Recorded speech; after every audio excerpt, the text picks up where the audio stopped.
Bien, vamos a dar la bienvenida a todos los que están presentes, asistentes, y darles la bienvenida, ¿cierto?, a nuestra segunda jornada de este ciclo de conversatorio sobre docencia virtual en historia y geografía en el contexto escolar.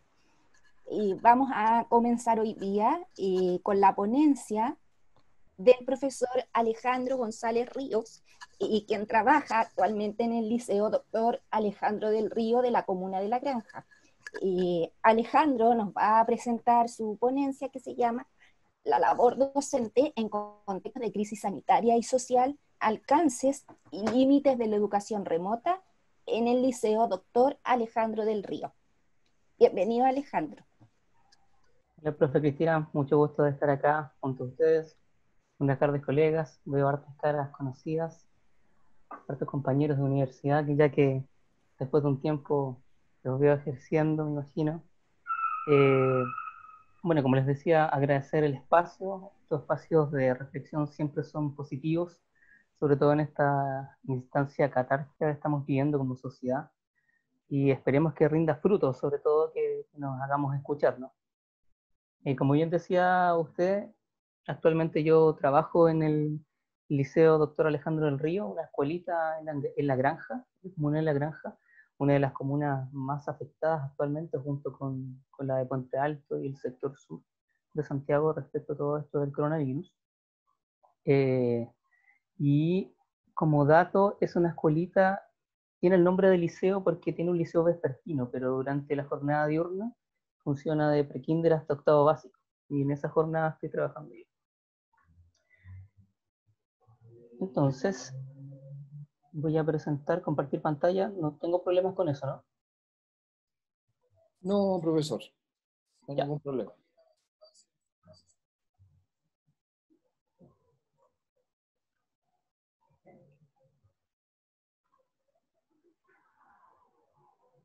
Ya, pueden ver la pantalla, ¿cierto? Sí. Súper. Ya. Entonces, corresponde a este ciclo de conversatorio, este es el segundo día, sobre docencia virtual en historia, geografía, en el contexto escolar. Mi nombre es Alejandro González Ríos, como bien presentó la profesora Cristina, y la ponencia se llama La labor docente en contextos de crisis sanitaria y social, alcances y límites de la educación remota en el Liceo Doctor Alejandro del Río. Ya en cierta forma presenté algunos detalles de este colegio. Es una escuelita del Estado, una escuelita pública, con 165 estudiantes en la jornada diurna y otro porcentaje más, aproximadamente 70 en la vespertina. Es un colegio muy pequeño, con no más de 20 estudiantes por sala. Incluso hay un curso que tiene 9 estudiantes. Se destaca principalmente por tener, en cierta forma, un alto índice de vulnerabilidad. Por tanto, ahí el foco del colegio no solamente está enfocado y orientado a lo que es trabajar el currículum, sino que también adaptarlo al contexto emocional, al contexto cognitivo, al contexto situacional que encontramos con las distintas familias en las cuales trabajamos. El temario va a ser 2 puntos, el primero muy breve y el segundo un poco más amplio, en torno a la reflexión de la educación remota, y el segundo, desafíos y propuestas del Liceo Doctor Alejandro del Río. Respecto al primero, reflexiones sobre la educación remota, cabe señalar lo siguiente antes de comentar el fuerte y el cuerpo de la presentación. No es lo mismo hablar de educación remota en emergencia que hablar de educación a distancia. Y hoy en día, con todo el contexto en el que estamos actualmente, confundimos fácilmente estos dos conceptos y los utilizamos de manera equivalente. ¿Por qué no son lo mismo? Porque es un problema de expectativa, principalmente. Y también un problema de orden político, que supone, por un lado, una preparación, una elección del formato y un acceso a la tecnología y a la vez habilidades específicas. Entonces, cuando nosotros hablamos de educación remota en emergencia, es el contexto, ¿cierto?, y la coyuntura del coronavirus y esta situación sanitaria, de crisis sanitaria, la que obliga a cambiar todo el escenario social, político, económico de la escuela, ¿cierto?, como agente educativo y nos lleva a vivir una educación de emergencia que es de conexión remota, no así la educación a distancia que supone estos 4 elementos que aquí señalo. Y estos 4 elementos claramente están presentes en distintas realidades también escolares, dependiendo si hablamos de colegios particulares pagados, particulares subvencionados, o algunos colegios de excelencia de carácter público. La educación remota de emergencia propone estos 2 conceptos. El primero de ellos es educación presencial y el otro educación a distancia. En la educación presencial nosotros estábamos acostumbrados a trabajar en un espacio y condiciones de aprendizaje específicos, con recursos educativos y un diseño mental y físico del espacio definido. Nos imaginamos, sabíamos el horario, dónde estaba ubicada la sala de profesores, nos mentalizábamos cada vez que nos tomábamos el café y sabíamos que sonaba el timbre, cómo íbamos a recibir a nuestros estudiantes, había ya una rutina establecida.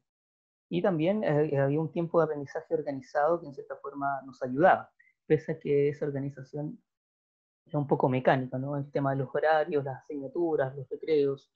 En cambio, con la educación a distancia desaparece todo esto, todo aquello a lo cual nosotros estábamos acostumbrados a trabajar, a ver, ¿cierto? A oler, a sentir.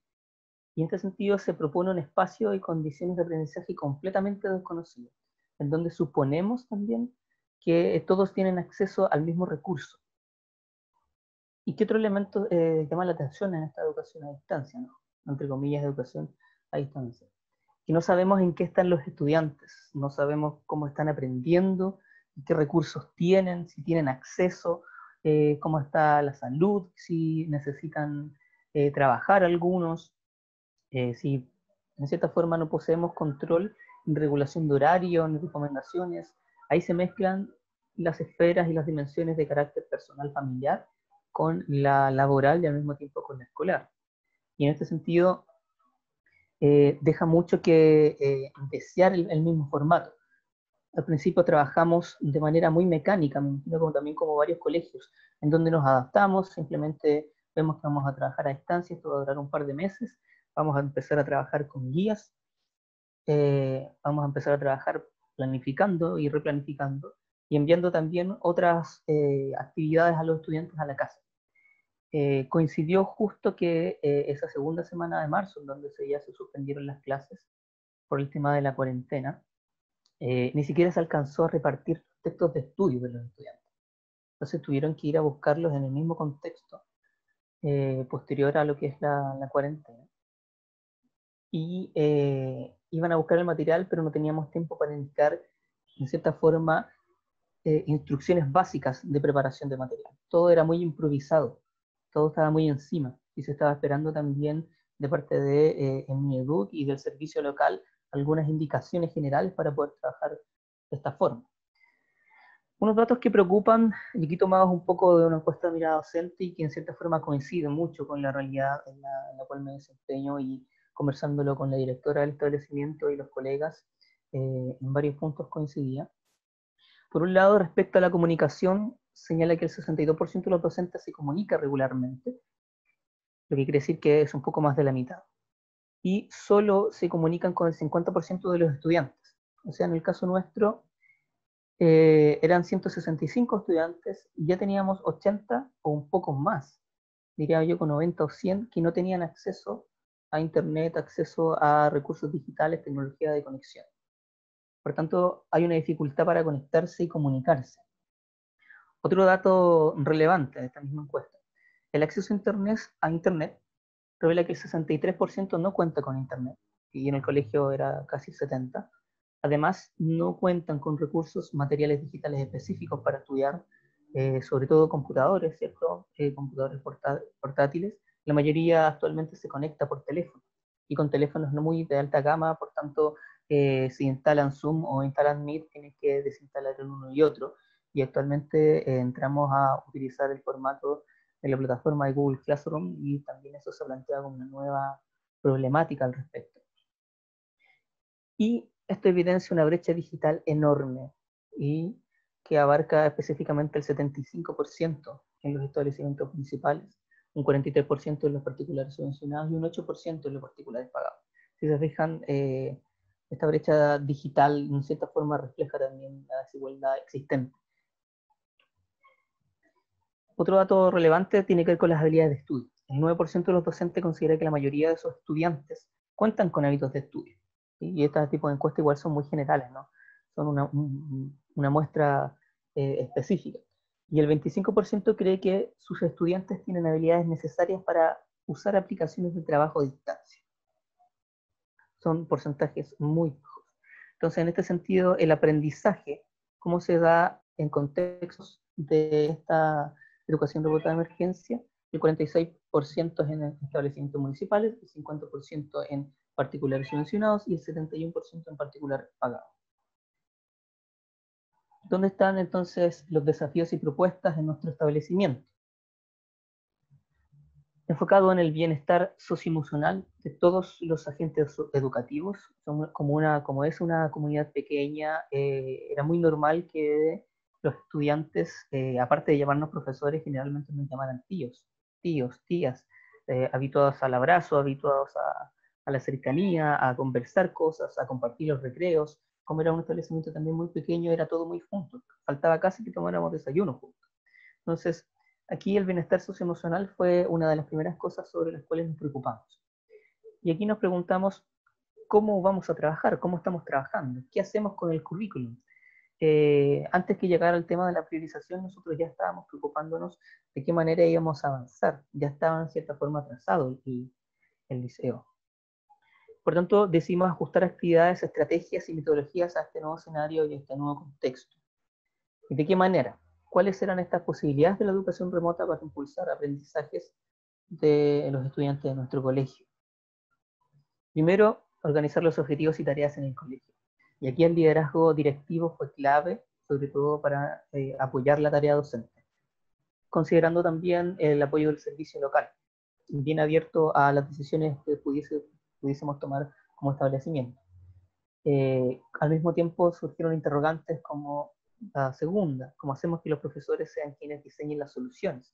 Y aquí se estableció una confianza en las capacidades de cada uno de nosotros y en buscar mejores respuestas.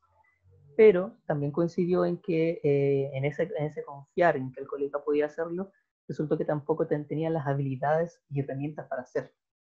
Entonces también hubo un problema ahí de recursos humanos capacitados con las habilidades mínimas para levantar una educación remota de emergencia. Y en tercer lugar, una comunidad de aprendizaje y red de aprendizaje, intercambio de reflexiones, experiencias, aprendizajes, prácticas, y todo esto funcionó directamente a través de grupos de WhatsApp, en el caso de los colegas, a través de los correos personales de cada uno, y al mismo tiempo las llamadas telefónicas. Cabe señalar que el colegio en el cual estoy trabajando actualmente no tiene una página web, por tanto si ustedes lo buscan solamente va a salir la información que está en el Mineduc, y eso dice harto de cómo uno también puede comunicarse. Con todo el contexto se estableció la posibilidad de crear un Facebook y un Instagram, y se utilizan principalmente para informar cada cuánto tiempo tienen que ir a retirar las canastas Funai. Entonces el foco no está específicamente centrado en promover, levantar esta educación remota de la mejor manera posible, sino que también considerando los contextos socioeconómicos de cada familia con la cual trabajamos. De aquí surge la necesidad de definir un sistema y frecuencia de reuniones de carácter sincrónico y asincrónico, y al mismo tiempo definir un sistema de comunicación permanente con los apoderados, canales de comunicación oficiales, resolver inquietudes. Este es el primer año en el que en el que estoy acá en este colegio. Me otorgaron una jefatura de quinto básico, algo también poco esperable en nuestras capacidades laborales, y las gestiones de comunicación y contactos tuve que hacerlas yo directamente. No me entregaron absolutamente nada. Tuve que contactarme con la gente, llamar de forma muy patuda a cada uno de los teléfonos de los apoderados, presentarme desde un teléfono y desde el otro lado tener la confianza de que yo era el profesor. Ni siquiera alcanzamos a tener una reunión de apoderados. Entonces, en ese contexto, trabajar en base a la creación de una comunidad educativa en base a esta comunicación permanente fue algo bastante desafiante. Y por otro lado, surge también la necesidad de cuestionarnos cómo resguardamos un equilibrio entre los tiempos de trabajo y el personal, ¿sí? Sobre todo considerando que este formato genera un exceso de trabajo jamás visto, jamás pensado que íbamos a vivir y a presenciar, y que es necesario definir, respetar horarios y espacios de descanso, que ha sido una de las mayores complicaciones. Entonces, en este contexto, la comunidad de aprendizaje está centrada primero en definir normas y horarios, ¿sí? Reorganizar horarios a la semana, poner horarios de trabajo y sobre todo disminuir. Si en la semana cada uno tenía la asignatura 4 horas por curso, ahora vamos a tener 1 hora a la semana por curso. Y en su momento, cuando se planteó la posibilidad de acceder a las clases digitales, esto fue en mayo. Y todo esto de la suspensión de clases partió en marzo. Por tanto, entre marzo y abril no hubo ningún acceso a los estudiantes, a las familias, más allá de la comunicación que cada uno tenía de manera personal. Y en mayo se accedió desde el servicio local la posibilidad de implementar, según nuestras capacidades y recursos personales, la posibilidad de clases online, usando Zoom. Y Zoom de manera gratuita, ni siquiera el Zoom Premium, que te permite establecer por lo menos un horario de trabajo mucho más largo, 40 minutos, y después tenías que conectarte nuevamente con los estudiantes, o simplemente era 40 minutos. Y en 40 minutos a la semana entenderán que después de 1 mes y medio sin vernos, no era mucho lo que se podía trabajar. En ese sentido, se definen paralelamente normas de asistencia, flexibilidad, creaciones de protocolo, también un tanto improvisados, sacando experiencias de otros lados, con reuniones con otros colegas, otros colegios respecto al servicio local, etc. Al mismo tiempo, definir un protocolo de convivencia digital que implique y que incluya cómo cuidarnos y cómo cuidar al otro en este escenario digital. Porque ahora las barreras digitales, de cierta forma, por querer también acceder a comunicarnos con el otro, se presentan y presentan, de cierta forma, problemáticas como el ciberbullying, por ejemplo. Molestarse en grupos de WhatsApp, en redes sociales. Entonces, acá, en las consideraciones curriculares y pedagógicas, hay un ajuste de expectativas de respecto a las condiciones socioemocionales, y lo clave que trabajamos nosotros como comunidad es el enfoque de un currículum del bienestar por sobre un currículum priorizado. Esto es un enfoque cognitivo y socioemocional vinculante entre ambos elementos, y que principalmente haga diferencia entre la estrategia y los niveles. ¿Y cuáles son los desafíos? Ya para terminar, promover principalmente el vínculo con cada estudiante, lograr la presencialidad e interactividad en el aprendizaje remoto en este periodo de distanciamiento físico, que en cierta forma lo hemos ido logrando. El aprendizaje remoto, al mismo tiempo como supone mayor trabajo, plantea este interrogante de cómo llegamos a la distancia. Y en la construcción de este andamiaje requiere principalmente guiar, estructurar, secuenciar y explicitar el aprendizaje mediante pasos, ¿sí? Pasos como activar y motivar la curiosidad en cierta forma, explicar el contenido, generar una actividad de práctica del contenido trabajado, retroalimentarlo y por último evaluar. Eso, ha sido una experiencia bastante satisfactoria, bien desafiante desde un punto de vista profesional y también desde un punto de vista social, en donde la mayoría se encuentra en un contexto de trabajo que no incluye trabajar específicamente el contenido. Tiene que ver con un trabajo emocional, de contención, tiene que ver con un trabajo de conocer al otro. Y la conexión con el equipo PIE, con el equipo de psicólogos, de sociólogos que trabajan en el colegio, ha sido clave para poder levantar una propuesta que permita trabajar sobre todo por el bienestar de la comunidad, más que por el cumplimiento del currículum escolar. Eso, colegas. Muchas gracias, Alejandro, por tu presentación, en la cual yo creo que varios nos sentimos identificados en términos de compartir gran parte de la experiencia que es tuya, en este caso en el colegio, pero que yo creo que muchos de los que estamos presentes y trabajamos en el sistema escolar, nos damos cuenta que varios de nosotros estamos en la misma situación.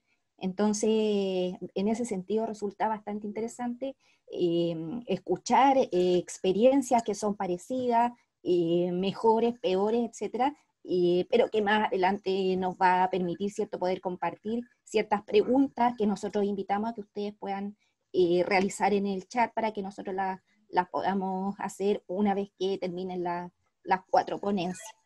Gracias, Alejandro. Muchas gracias a ustedes por la instancia.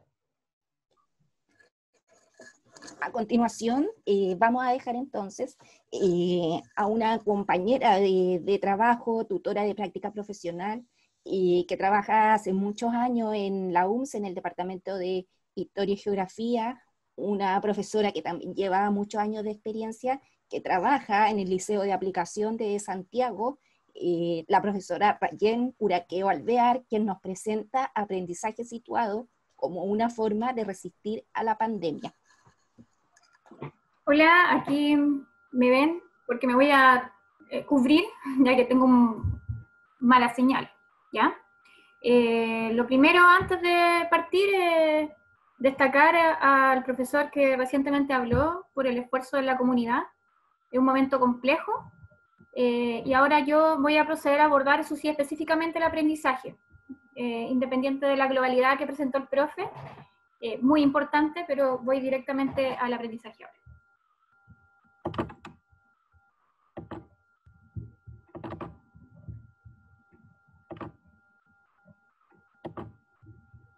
Bien, aprendizaje situado como una forma de resistir a la pandemia.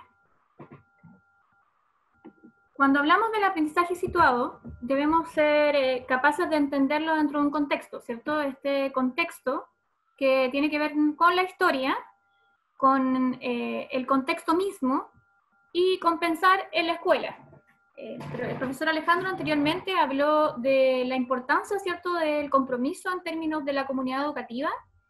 Y yo voy a hablar de pensar históricamente en las escuelas, cómo la comunidad educativa llega en algún minuto a pensarse desde la comprensión, desde el sujeto y, es más, desde la persona.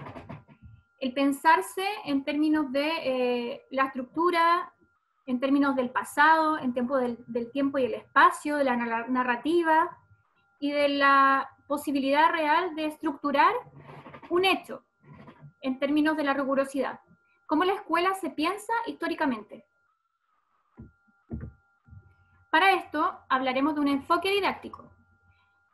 El aprendizaje situado se sitúa, así como lo digo de manera redundante, se queda, ¿cierto?, se establece, se arraiga en una didáctica de la problematización. Este aprendizaje situado o aprendizaje de contexto, por lo mismo, debe reconocer al otro. Y ahí tiene una gran vinculación con lo que hablaba el profe anteriormente, respecto a esto de la contención, el reconocer, el estar permanentemente vinculado con el otro. Si yo no soy capaz de reconocer al otro como un sujeto racional y libre, como un sujeto capaz de desarrollar habilidades, de problematizarlo, o sea, una persona que es capaz de poder generar, de poder crear, si no soy capaz de reconocerlo, evidentemente yo no voy a poder establecer un aprendizaje situado, ni menos un aprendizaje significativo. Hablamos del mensaje pedagógico, o sea, hablamos de una historia con un saber que es individual y contingente. Debemos ser capaces de asumir a sujetos transformadores, de asumir que somos posibles, que somos creadores, que somos capaces de transformar. Si yo no confío en el otro, si no tengo expectativas en el otro, si no creo en una educación para la liberación, difícilmente voy a poder estar situado desde este paradigma didáctico. Al mismo tiempo, ser capaz de, lo mismo, de a través de la confianza, entregar directrices para esta autonomía del sujeto, de la persona, hacia el poder y hacia el hacer. Construir ciudadanía y comunidad, tal cual como lo hablaba el profesor anteriormente, ¿cierto?, en base a un compromiso, un respeto, valoración, fomento de los derechos humanos, y principalmente esa vinculación importante de sabernos, insisto, y aunque suene de pronto majadero, personas. Hay que hablar permanentemente de volver a ser humanidad, recrear humanidad. Y para eso tenemos que reconocernos como personas. Personas en igualdad de condiciones, personas y no subestimar al otro por edad, por experiencia y conocimiento, para poder co-construir en conjunto un nuevo saber, una nueva sociedad, un nuevo aprendizaje. Para pensar históricamente, hablamos de una dialéctica de representación en términos de un saber social construido en comunidad. Socializar a partir de fuentes históricas la reconstrucción del pasado. Entonces ahí estamos viendo que todo esto transita en función de un saber individual y contingente, proyecto de vida de los educandos, sus elecciones en la vida, o sea, estamos hablando de herramientas de formación. El aprendizaje situado no es un aprendizaje únicamente desde el área de historia. Nosotros hablamos de historia hoy porque es nuestra herramienta y en nuestra expertise, pero el aprendizaje situado se puede trabajar en toda área en sí misma. Cualquier tipo de asignatura puede desarrollarlo durante su currículum. Evidentemente hablamos de un discurso didáctico argumentativo que se base en hechos, ¿ya? Y por lo mismo en un método riguroso. ¿Cómo generar aprendizaje situado? ¿Cómo establecer? Y claramente este aprendizaje situado es un camino directo hacia el aprendizaje significativo. Ya dijimos que el aprendizaje situado es una directriz propia de una didáctica problematizadora, dentro del enfoque de paradigma crítico reflexivo. Entonces, ¿de qué manera vamos generando este aprendizaje? Vamos viendo. Primero, encontramos la motivación importante, un compromiso real, con el proceso de aprendizaje por parte del estudiante. Remarco estudiante con negrillo, porque estamos hablando que soy capaz de reconocer al otro, y el otro en su contexto es importante y por ende vinculante para poder establecer significancia en su aprendizaje. La comprensión se establece en relación entre el nuevo contenido y contenidos previos. Nuevamente, ¿cierto? Reconozco al otro, lo reconozco con un saber, los conocimientos previos. Funcionalidad, que los conocimientos adquiridos puedan ser efectivamente utilizados. Nuevamente, me doy cuenta que es el otro el que debe encontrar la significancia dentro de su contexto, o sea, dentro de su situado, ¿ya? Lo situado debe ser significativo para que de esa manera pueda desarrollar un ideal aprendizaje, un aprendizaje auténtico. La relación con la vida real, eso implica que la aplicación o utilización de la información para la solución de problemas reales debe tener, insisto, ¿cierto?, una idea que imponga finalmente. Tiene que de alguna manera darle sentido al estudiante. Si no le da sentido, no le da significancia y por ende uno logra entender que no se contempló su contexto. El contexto es el que le da sentido. El contexto es el que genera la significancia, ¿ya? Por último, la participación activa, el estudio, análisis, discusión y elaboración de la información recibida. Esta participación activa, nuevamente en negrilla, es producto del estudiante. El estudiante debe ser participante, el estudiante debe ser el activo.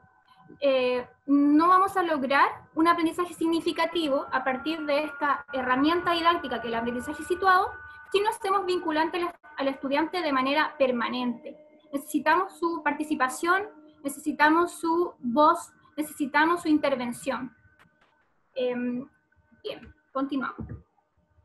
De acuerdo a lo anterior, es importante tener claridad de que para construir un material de aprendizaje, sea tangible o intangible, me refiero intangible como fuera un afiche, una cápsula de video, hoy en términos de educación remota, intangible, lo que trabajamos dentro de un conversatorio en términos de la socialización, debe tener ciertas directrices, y en eso encontramos que se establecen algunas mínimas, como la intencionalidad, la estructura, la comprensión, que motive, ¿cierto?, despierte interés, que sea desafiante, existencia de resúmenes que faciliten comprensión,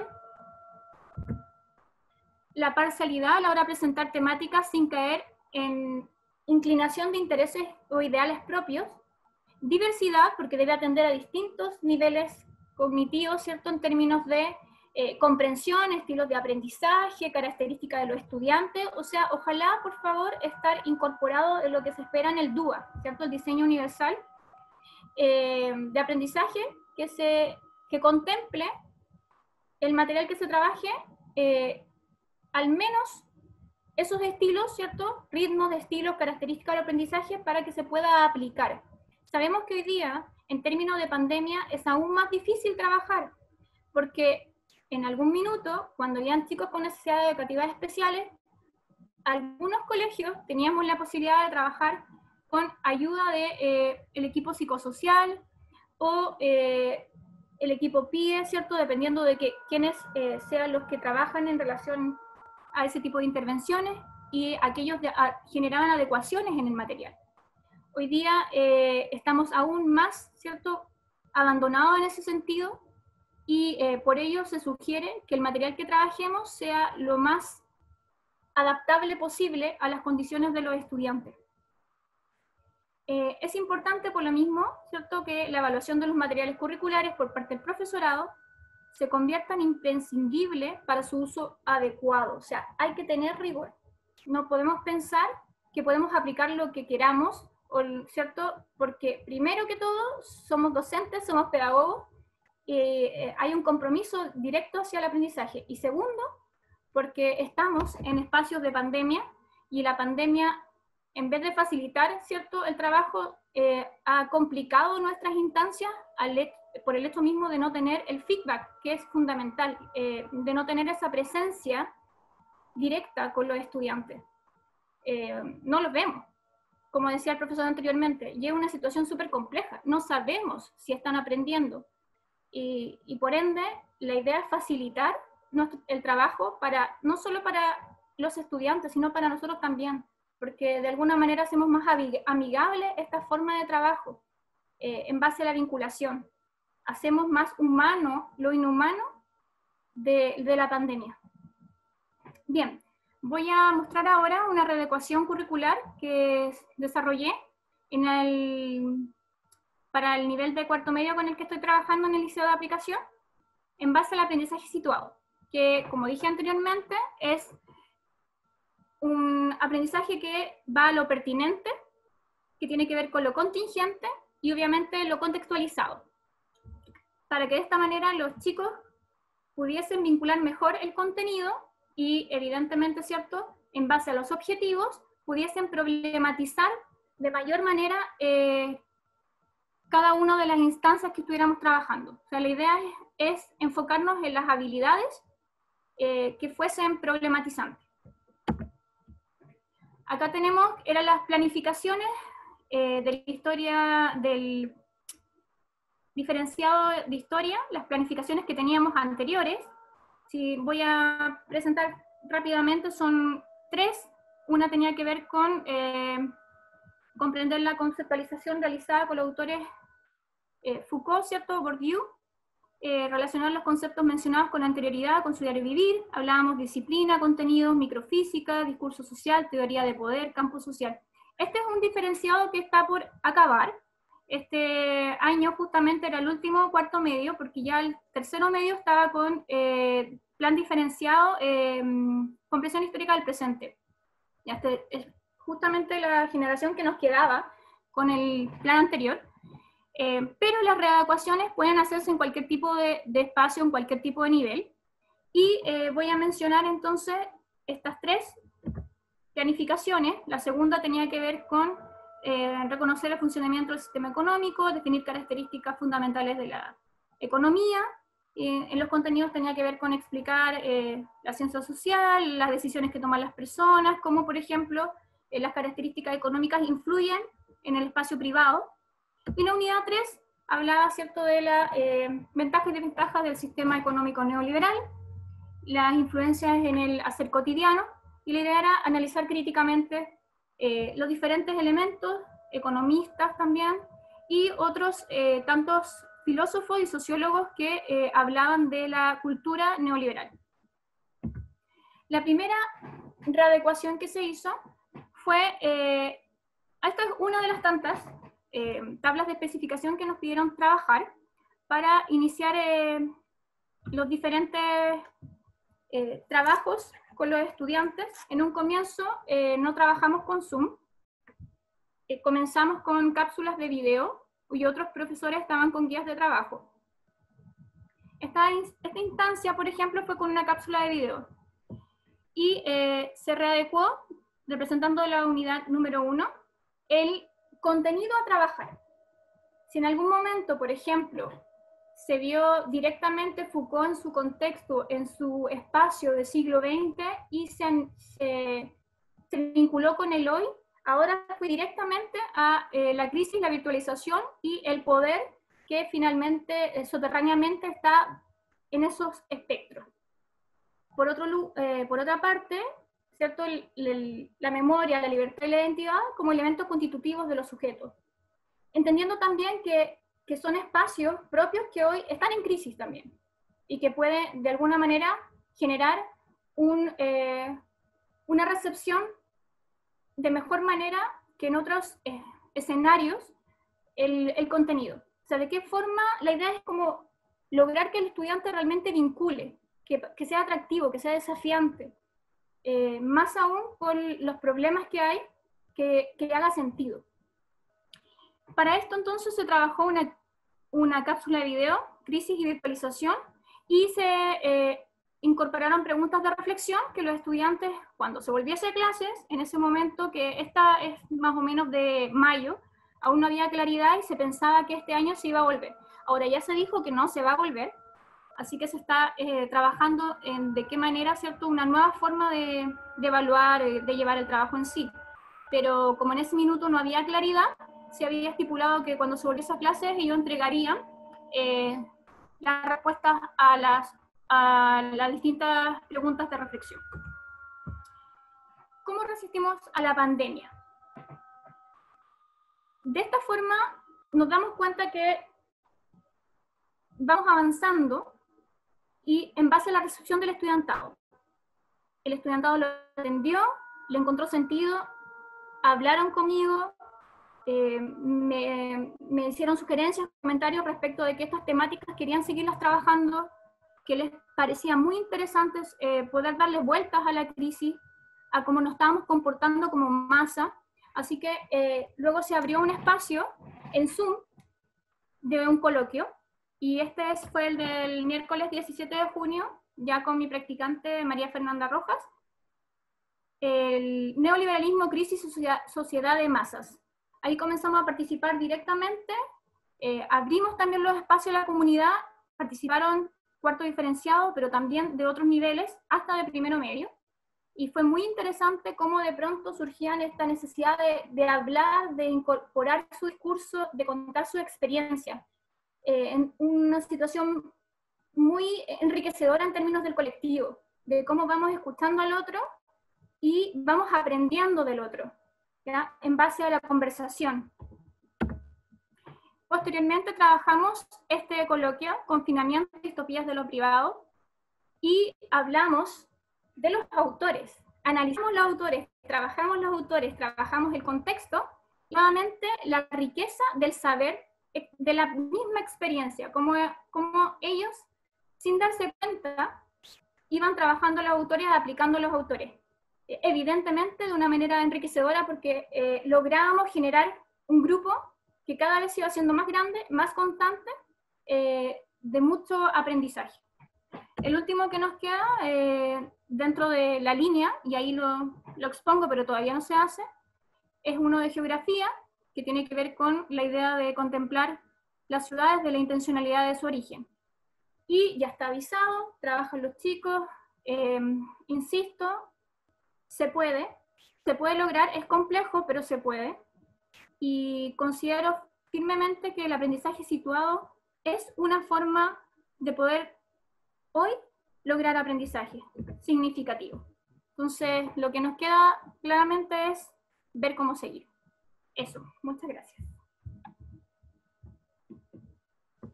Muchas gracias a ti, Rayen, por la presentación de la completa propuesta que tú nos haces hoy día y que nos has podido demostrar que sí se puede hacer, que tú lo has aplicado en el liceo, en el cuarto medio, que es uno de los cursos en los cuales tú trabajas.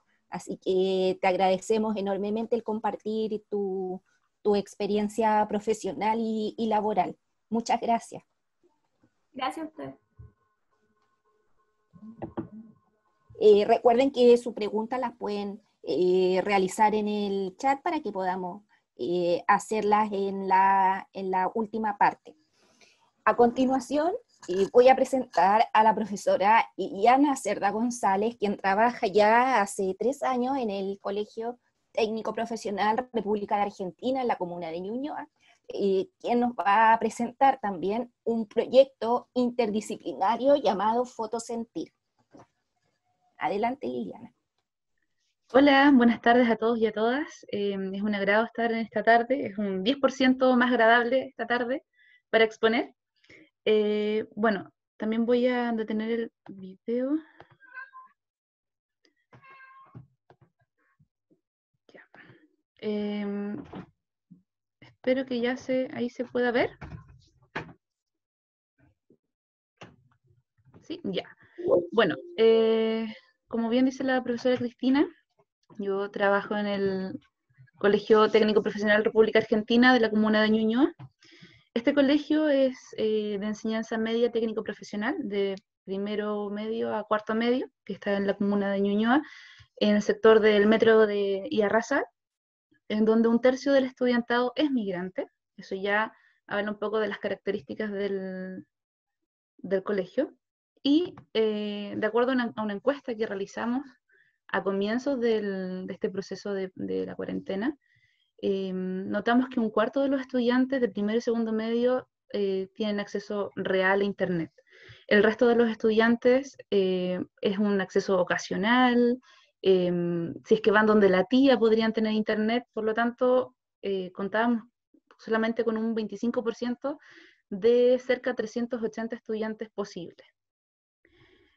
Y con toda esta imposibilidad de trabajo a distancia, bueno, se nos presenta la pregunta de qué hacer para contener las emociones que se están dando en este momento y al mismo tiempo abordar los contenidos y las habilidades que también se nos demanda.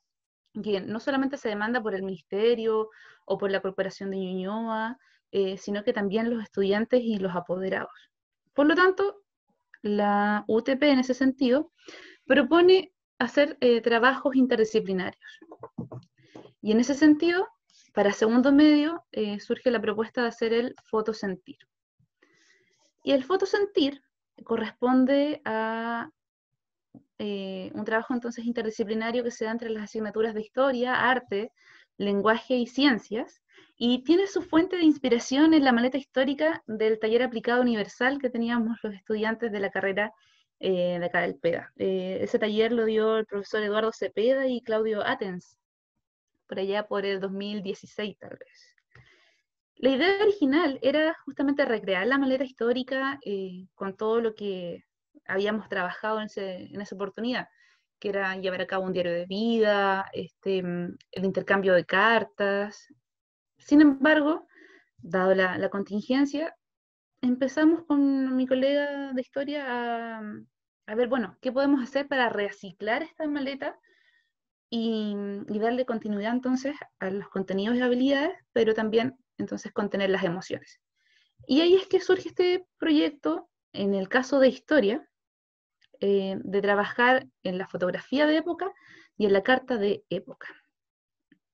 Bueno, acá hay un extracto porque este proyecto, como les comentaba, que incluye artes, historia, lenguaje y ciencias, tiene todas estas etapas que están, la etapa 1, la 2 y la 3. Implica partir entonces con un trabajo de fotografía, luego escribir una carta, luego ciencias haría un trabajo a partir de esa fotografía y esa carta, y así luego el lenguaje un microcuento, y sucesivamente. Por lo pronto, lo que nos convoca a nosotros en la parte de historia, nosotros estábamos trabajando en la unidad 1, que es Crisis, Totalitarismo y Guerra, y dimos como marco temporal desde 1915 a 1949, atendiendo a una demanda histórica de que Primera Guerra Mundial, en primero medio, siempre queda tan por encimita, que por eso la volvemos a retomar en segundo medio. Y acá el foco entonces estaba puesto en el análisis de fuentes y también en la parte de la comunicación y la comunicación escrita. Pero acá, ¿qué tiene, cómo funciona el tema de las emociones? Porque lo principal de este trabajo es justamente la empatía histórica, es tomar las emociones que tienen los estudiantes hoy y trasladarlas a la primera mitad del siglo XX. Por ahí es una suerte de ejercicio de restitución histórica, tratar de recrear finalmente a partir de las emociones del hoy lo que podrían haber sentido las personas, por ejemplo, durante la Segunda Guerra Mundial, al no poder andar libremente, transitar libremente por la calle, o las sensaciones y emociones que podrían tener los judíos al tener que estar escondidos. Tras este trabajo, la idea es llegar a la publicación de un libro digital para reunir finalmente todo lo que vayan entregando los estudiantes, que hasta la fecha más o menos tenemos un 50% de trabajos recepcionados, lo cual al menos a mí me deja bastante tranquila de que los estudiantes sí están participando. Bueno, esto es mucho texto, pero por eso está marcado en rojo lo relevante. En relación a las habilidades, este trabajo de la carta y la fotografía buscaban abordar en primera instancia los procesos de simultaneidad histórica. En respecto al trabajo con fuentes, bueno, justamente, que los estudiantes buscaran las fuentes de información relevantes para hacer su trabajo y al mismo tiempo analizar estas fuentes para construir sus cartas. Respecto a la habilidad del pensamiento crítico, que fue la más difícil de llevar a cabo, tratar con los estudiantes de comparar y contrastar los procesos y los fenómenos históricos que estuviesen en esas fuentes que ellos comenzaron a recopilar, y finalmente lograr la comunicación a partir de comunicar los resultados, en este caso la carta. Este ejercicio es un ejercicio de primera persona, es un ejercicio en donde ellos deben hacer como si estaban en esa época.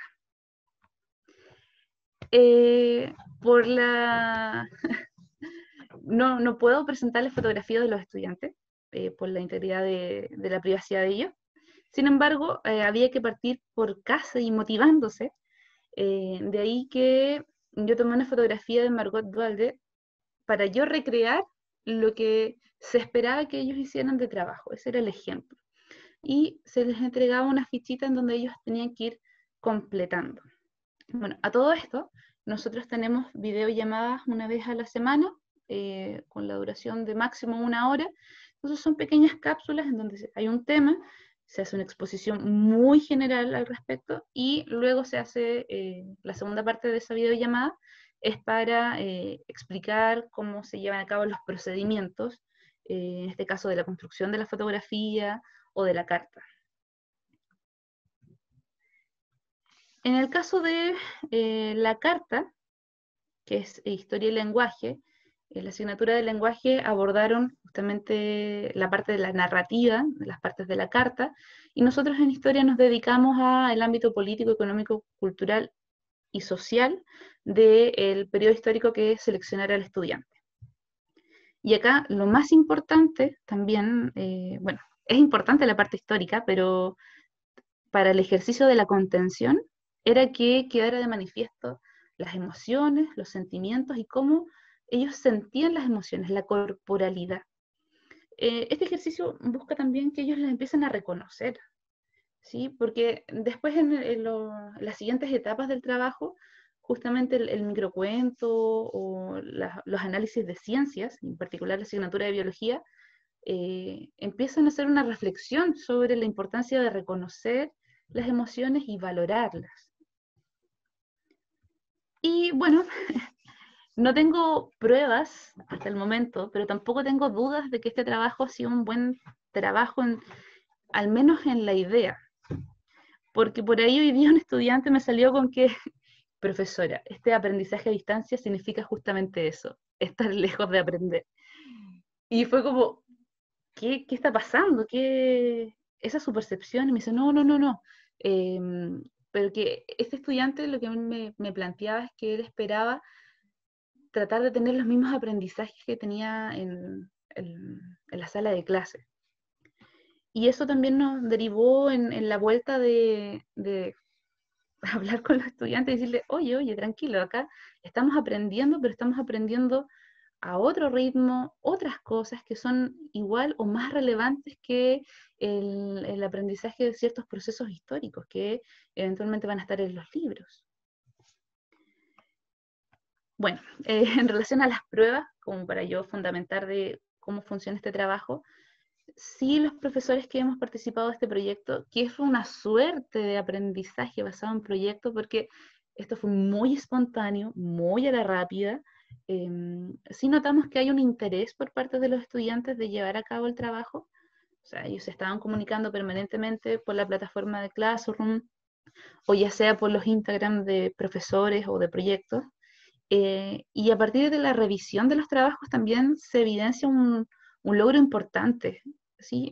Por ahí teníamos la aprensión de que tal vez no se lograra la profundidad, pero al mismo tiempo también nos queda esa duda a nosotros como equipo de la profundidad del trabajo realizado. ¿Realmente logramos alcanzar a hacer la contrastación de los procesos históricos o hablar realmente de la simultaneidad histórica? Y en ese sentido, la rigurosidad por parte de nosotros como docentes en este proceso de educación virtual, el intento al menos de ser rigurosos, entendiendo que no todos los estudiantes están llegando a esta posibilidad de este material, de estas actividades. Y por último, si las habilidades realmente las estamos logrando o solo queda en un bonito trabajo. Esas son las dudas que a mí me han quedado después de llevar a cabo este trabajo, ¿sí? Bueno, lo mío no era nada muy teórico. En algún momento me cuestioné, dije, wow, lo mío es más sencillo, es un trabajo práctico. Cómo nosotros hemos tratado finalmente como equipo de historia y mis colegas del colegio de abordar los contenidos de la asignatura, de hacer la contención y al mismo tiempo de no perder la esperanza del trabajo que se está haciendo, ¿sí? Esa ha sido mi muy breve presentación. Espero que esto les abra oportunidades de trabajo para con sus estudiantes. Para mí este es el momento de lanzarme a la piscina y probar. Probar, probar, probar, porque en realidad hoy no hay límites. Así que muchas gracias por su atención. Muchas gracias a ti, Liliana, por la presentación de tu experiencia práctica, que por cierto es tremendamente valiosa para todos nosotros, donde la gran mayoría de los que estamos presentes somos profesores, trabajamos en la formación de profesores o estamos en el sistema escolar. Por lo tanto, lo que tú nos has presentado recién, sin duda es un tremendo aporte para conocer cómo ustedes también tienen la capacidad de adecuarse a lo que está ocurriendo hoy en día en función del contexto y cómo están abordando la asignatura. Así que en la última parte vamos a esperar las preguntas en relación a la presentación que tú has realizado. Gracias. A continuación, tenemos la presentación del profesor Julio Castro Berríos, quien trabaja en el Colegio Sofía Infante Hurtado de la comuna de Maipú, quien nos va a presentar las potencialidades y desafíos de la docencia en el contexto virtual. Adelante, hola, ¿se escucha? ¿Sí? ¿No? ¿Sí? Ah, sí. Ya. Hola a todos, hola a todas. Primero que todo, felicitar a los colegas que han expuesto y a todos los que están acá también en relación a las experiencias que han tenido. Hay harto trabajo que hacer y hartas cosas que ir sacando. Ya, voy a proceder a compartir pantalla en estos momentos. A ver. Ya. Primero que todo, ¿se ve? ¿Se ve? ¿No hay problema? Sí, ya, genial. Bueno, era un apéndice. Esto es un apéndice más o menos de lo que teníamos como pensado, o lo que tenía pensado hacer junto con el curso de electivo diferenciado de cuarto medio, que trabajan todavía con este año era como el último año que se trabaja con el plan antiguo, que era sobre ciencias sociales y realidad nacional, un ramo súper añejo, pero le quise dar como un interés pensando en la contingencia, pero pensando en que se podía hacer algo, pero por decisión del colegio se decidió cómo cortar con los electivos y como todos los ramos esenciales, dejando solamente los ramos como troncales, los más importantes en relación a la formación para la prueba de transición, o sea, lenguaje, matemática, ciencias, historia y sería. Al final de cuentas, como que tomé un poco lo que se había hecho, más que nada concentrado en el tema de las potencialidades en relación a la labor docente y también con las frustraciones, y lidiando también con las frustraciones de lo que es hacer el quehacer docente dentro de esto. En primer lugar, les voy a presentar brevemente como los antecedentes del colegio. O sea, un colegio muy pequeño dentro de la comuna de Maipú, que es un colegio perteneciente a una congregación que cubre a cursos desde kinder hasta cuarto medio, y es gratuito como es fundación. Es gratuito y se sustenta simplemente por lo que envía el Estado. Tiene proyectos CEP, ley CEP, sobre proyectos de mejoramiento interno, y posee, dentro de los estudiantados, posee un índice de vulnerabilidad aproximadamente del 68% en básica y un 60% en media. Y más o menos posee 500 estudiantes aproximadamente, según datos del Mineduc, provenientes de sectores medios y medios bajos. Estas situaciones en relación al estudiantado, más que nada parte desde una encuesta que se hizo hace un tiempo sobre conectividad, y también con algunos elementos que se vieron en esa encuesta, que es sobre más o menos como el acceso a Internet que tuvieron, que han tenido en este proceso. Muchas estudiantes tienen acceso a Internet, cerca del 96%, pero muchos de estos estudiantes tienen el problema que hay un solo computador dentro de toda la familia, que ese computador lo usa la mamá, el papá, la hermana o el hermano para trabajar para la universidad, por ejemplo, para el colegio, y al final muchos chicos no pueden participar en las clases, por ejemplo, en las videoclases, junto con también chicos que de por sí no tienen acceso a Internet, y otros que tienen instrumentos tecnológicos que no son los adecuados. O sea, Zoom les puede funcionar, así como no les funciona. Y por otro lado, bueno, se decidió en ese entonces, marzo aproximadamente, trabajar con guías o trabajos, pero posteriormente se han ido incorporando otras cosas. Bueno, aquí más que nada hablar un poquito cómo está el profesor compuesto. El profesorado generalmente, o sea, los profesores son generalmente sobre los 30 años, aunque hay muchos profesores que están sobre los 40, incluso 50 años. O sea, hay profesores que están bastante, digamos, avanzados dentro de esta labor, y lo que llevaría a pensar entre medios si ellos se han podido como entender o podido como así, llevarlo mejor a cabo esta experiencia, lo cual igual se contradice un poco en la realidad, porque igual muchos de ellos se han podido adaptar, a otros lo han tenido que hacer por la fuerza, también porque les ha costado. Igual ahí dentro de la encuesta, que es una encuesta que hice a través de un formulario Google, ahí voy a explicar algunas cositas que pregunté, más que nada tiene que ver con eso, o sea, cómo lo han manejado este tema. Muchos de los docentes no han tenido problemas, incluso pensaría que los más adultos no tendrían más problemas, pero no se les ha complicado tanto. Pero con eso también, con el tiempo y este aprender haciendo también ha sido bastante como complejo, porque muchas veces ha tenido que irse adaptando continuadamente y aprendiendo nuevas cosas. Por ejemplo, muchos profesores dentro de la encuesta han destacado, por ejemplo, que han tenido que aprender nuevas cosas que no tenían contempladas en su formación inicial, o también dentro del propio desarrollo del desarrollo. Y eso a la vez ha significado una potencialidad, pero también ha tenido por otro lado problemas. Algunas de las preguntas, más o menos, que se han preguntado en relación como si les ha costado. La mayoría de los que han respondido, esta es una escala del 1 a 5, siendo el 1 más cercano o sea, no tanta dificultad, mientras que el 5, mucha dificultad.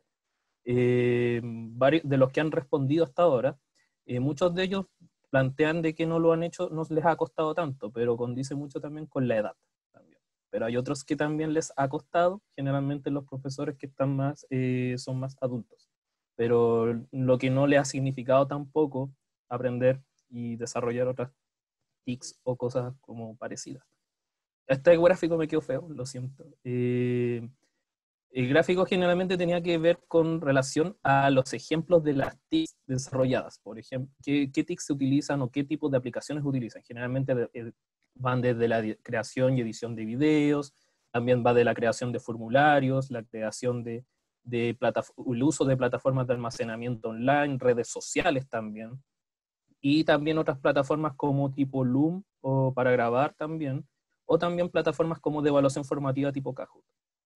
Bueno, esto más o menos como ha sido como las acciones que se han realizado dentro del colegio hasta ahora, que más o menos ha habido como un trabajo interdisciplinario en algunos casos, por ejemplo, ramos que, o sea, ha habido profesores que han tenido que trabajar con los asistentes para poder llegar así como a todos los estudiantes o la mayoría de ellos para saber más o menos qué está pasando. Por eso también se hizo entre medio una encuesta de evaluación de lo que estaba pasando en temas de conectividad. Y todo esto igual partió mucho desde la improvisación. Todo esto igual ha sido bastante como del aprender haciendo entre medio. O sea, primero partiendo solamente por contacto por email o webclass. No sé si ustedes conocen webclass, que webclass igual es una plataforma bastante poco, o sea, es útil, pero a veces funciona bien y en otros momentos funciona como quiere. Pero con el tiempo hemos tenido que irnos adaptando, a usar redes sociales, uso de videos, que ha sido como más de la manera más informal al principio. Muchos de ellos nosotros no, como que al principio no comentábamos mucho de este tema en el colegio, ya después como que empezamos a hablar con con dirección, con UTP, que era necesario como generar como instancias de comunicación más rápidas. Por eso muchos de los profes empezamos a usar redes sociales, Instagram, algunos otros WhatsApp, para poder apoyar esto, para poder apoyar. Yo creo que muchos de los profes que más jóvenes por lo menos, estamos aplicando esa cuestión de usar Instagram o YouTube. Ahí muchos están forjando carrera de youtuber, yo creo, con eso. Y otros que ya posteriormente a finales de principio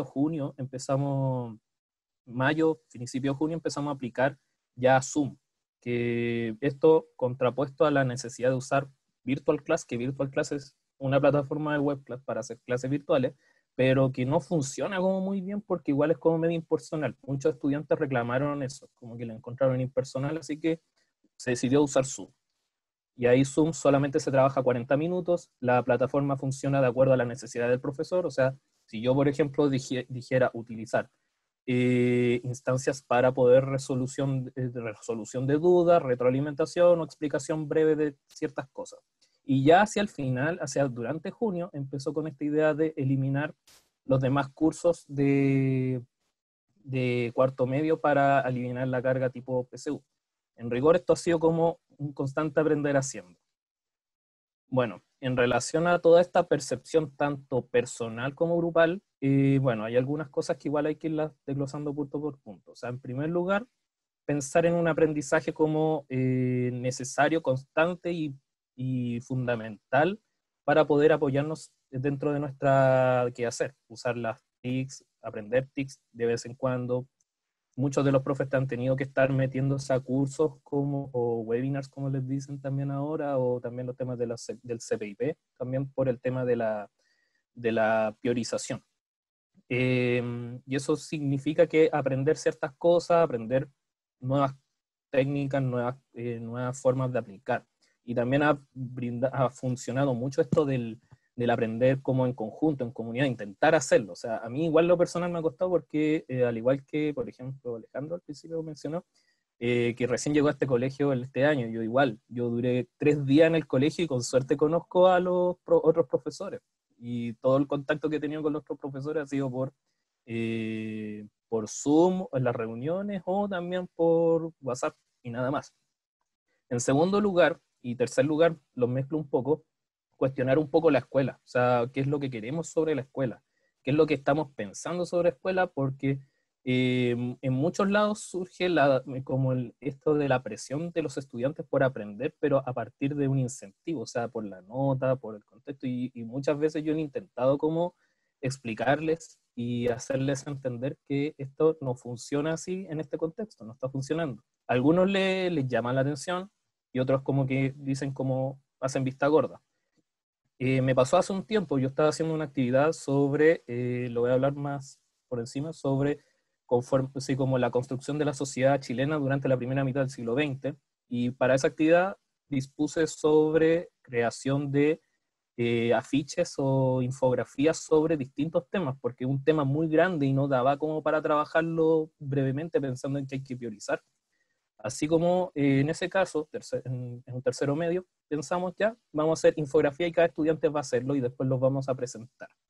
Y esa era como la idea. Igual costó al principio, muchos estudiantes como que dijeron, esto lo estoy haciendo más que nada por obligación, lo estoy haciendo porque sí, pero al final de cuentas todavía no termina mucho el proceso evaluativo porque justo nos pusieron semana de paro, semana de descanso. Esperamos retomarlo en un momento. Se tomaría hacer una jornada reflexiva con los trabajos y hacer un proceso como más de reflexión sobre lo aprendido. Y eso significa darle una vuelta a lo que entendemos como reflexión sobre lo que es el aula y sobre, por ejemplo, entender si en verdad estamos haciendo cosas por una nota o estamos haciendo cosas por el estudio, por aprender, de verdad. Y bueno, también se ha dado la posibilidad de la interdisciplinaridad, por ejemplo, trabajar con otros profesores sobre temáticas afines de acuerdo al tema, por ejemplo, profesores de educación física, intradisciplinarmente sí, están trabajando como una agenda de trabajo conjunta para hacer de que los chicos puedan seguir haciendo deporte en su casa, así como fomentando la vida sana. Y también apoyo más de la inmediatez de las respuestas en relación a que muchos profesores pensaron el tema de que hay mucho uso de material que lamentablemente se termina desechando, y esto lo encuentran bastante útil, usar este tipo de herramientas como por ejemplo las encuestas de Google, por ejemplo. Algunas apreciaciones que han dicho algunos profesores, yo les pedí permiso para hacer esto, algunos profes como que opinaron este tipo de cosas en relación a esto. Y por otro lado, en relación a las dificultades o frustraciones en relación a esto,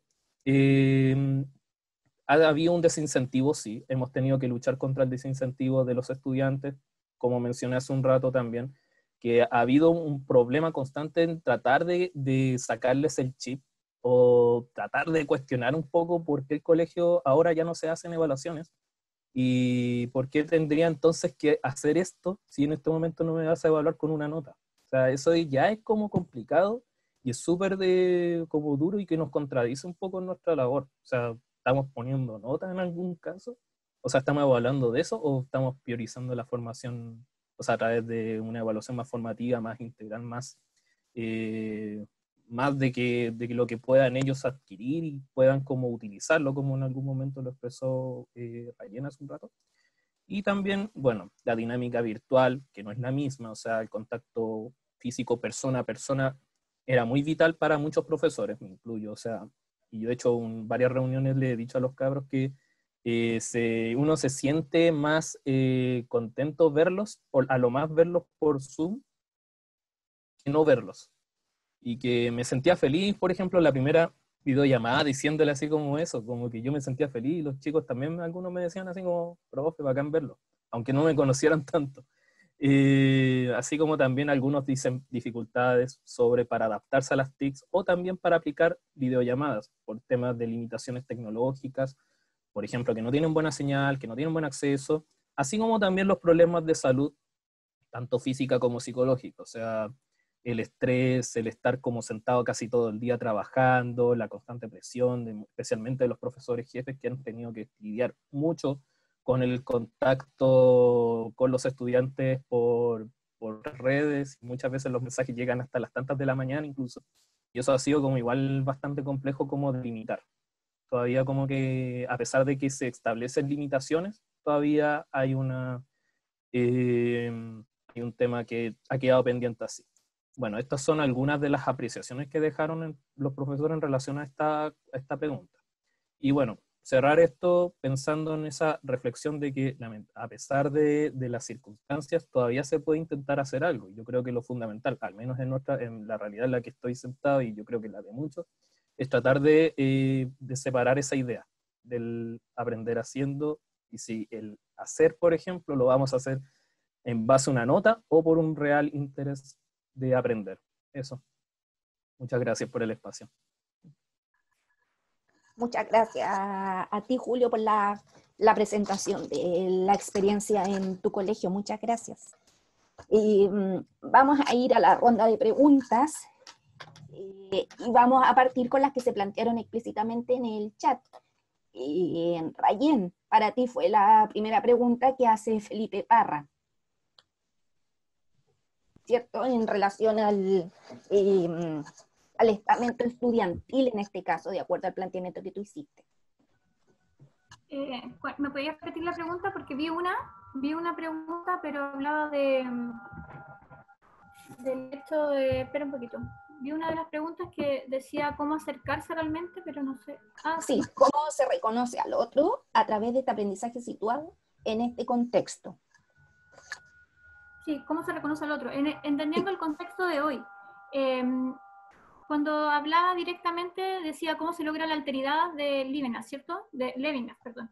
El reconocimiento lo digo en términos filosóficos porque podría ser para los creyentes como un hecho de fe, que reconozco en el otro su existencia, como al mismo tiempo un hecho racional y ético, el reconocimiento del otro sujeto como un par que piensa, ¿cierto? Que primero sujeto porque comprende, porque es libre, y luego persona porque incorpora, tiene una dignidad, ¿cierto? Desde ese sentido reconozco al otro.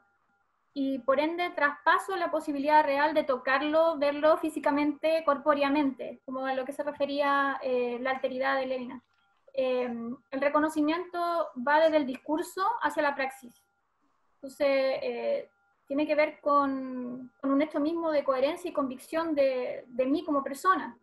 Entonces, si yo creo, evidentemente, en un espacio de la educación como libertad, en términos del discurso de Freire, evidentemente reconozco al otro como un igual, ¿ya? Y por eso también me adhiero directamente al paradigma reflexivo crítico y al espacio didáctico de la problematización que habla de la coconstrucción. No sé si supongo que respondía a la pregunta, porque la pregunta iba directamente hacia lo de la alteridad de Levinas, como cómo te responsabilizas del otro. Entonces, evidentemente, desde ese sentido, el estudiante, independiente de yo saber que está detrás de la pantalla, mi discurso no va a ser un discurso jerárquico, va a ser un discurso horizontal. Y la vinculación se establece no como esperaríamos que se estableciese idealmente, en términos presenciales físicos, pero se establece, se generan espacios de confianza. Entonces, tiene que ver con la disposición de uno, como persona. Ahora, si hay problemas, evidentemente hay problemas, porque todavía yo no sé de algunos estudiantes, pero eso tiene que ver con con los problemas propiamente de la conectividad. Ahora, también, en términos presenciales físicos, están los mismos problemas, porque a veces hay estudiantes que no sabemos de ellos, que están en proceso de deserción. La diferencia es que son menos que los que tenemos hoy. Hoy tenemos más cantidad de estudiantes sin saber de ellos. Eso es algo que está claro, lo mostraron también estadísticamente. Pero una forma, y eso es lo que digo, este aprendizaje situado, esta manera de trabajar didácticamente, no solo mejora la comprensión, el desarrollo de habilidades, sino que también la vinculación. Porque yo trabajo desde el discurso y la praxis horizontal. Entonces estoy con ellos, estoy dialogando, conversando, conteniendo, ellos también me contienen. Es un discurso amigable, porque estoy dentro del contexto en el cual ellos conviven y ambos estamos en crisis, ¿cierto? Ambos estamos dentro de la pandemia, ninguno está lejano del otro. No sé si eso responde a lo que iba Felipe. Sí, gracias, Ryan. Queda muy clara la respuesta que tú das en ese sentido. Liliana, Macarena te hace una consulta a la cual complemento el hecho de preguntarte si este proyecto tú lo venías realizando los años anteriores y ahora en el contexto de pandemia se tuvo que adecuar. Ya, un momento. Sí, se venía haciendo. Se venía haciendo, ya. Bueno, lo primero es que antes de responder, agradecer la experiencia de los colegas. Tremendas presentaciones, con mucho volumen de información, pero la información siempre se agradece. Para responder a Macarena, ¿cómo se lo tomaron los estudiantes y los colegas? Bueno, en este proyecto participan 2 colegas de lenguaje, 2 colegas de historia, más 2 colegas de ciencias, más 2 colegas de arte. O sea, habemos 8 docentes que estamos trabajando activamente en el proyecto. De hecho, se fue comentando como de rumor, así como por conversaciones de WhatsApp, como, oye, mire, tengo esto, y esta persona le va comentando al otro, lo mismo que en el colegio. Cuando se comentan las cosas en la sala del profe y de repente va pasando alguien y se interesa, funciona de la misma forma. Sí hubo algunas complicaciones frente a algunos docentes que son un poco más reservados de las asignaturas, en donde está este cuestionamiento terrible de que mi contenido es más importante o que el contenido primero, y ahí por ahí se generaron unos pequeños conflictos frente al foco del trabajo. Sí, eso hay que reconocerlo, y es un problema que en general, al menos en mi experiencia he tenido, de esta como lucha de si el contenido, si la habilidad o qué asignatura es la más relevante. Propio de la falta un poco de mis colegas y también mía, de no saber cómo se trabajan los ABP o similar. Los estudiantes, yo creo que como cualquier estudiante en este contexto, con mucha ansiedad al principio, ¿qué hacer? ¿Cómo lo hago? Y empezaron a mandaban, y es como, oye, tranquilos, lo vamos a abordar en la videollamada, y ahí comienza esta parte formativa. Afortunadamente nuestros estudiantes en segundo medio han sobrellevado muy bien el trabajo sin la nota, sin la calificación. Un poco también porque el discurso que nosotros tenemos como comunidad educativa es justamente aprovechar este tiempo para aprender por el gusto de aprender,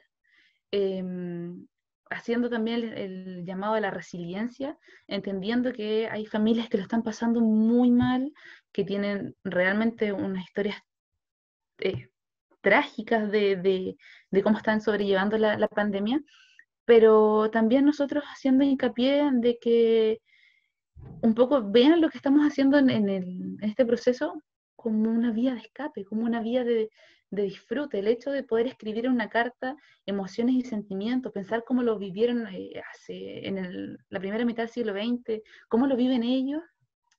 Hay muy buenos trabajos, yo percibo que los estudiantes lo tomaron bastante bien. Habían otros que sí se complicaron un poquito desde el punto de vista de la creatividad, pero con buenos ejemplos, con un trabajo un poquito más guiado por medio de correos electrónicos o derechamente por llamadas telefónicas, funcionó bastante bien. Yo al menos percibo que los estudiantes que han respondido, que son bastantes, lo han recepcionado bastante bien. Y yo me imagino que los estudiantes que no lo han enviado, de acuerdo a los registros que nosotros tenemos, es porque no tienen la posibilidad de conectarse. Por lo que en algún momento yo tengo la esperanza de que van a llegar también sus trabajos y que van a ser bastante buenos.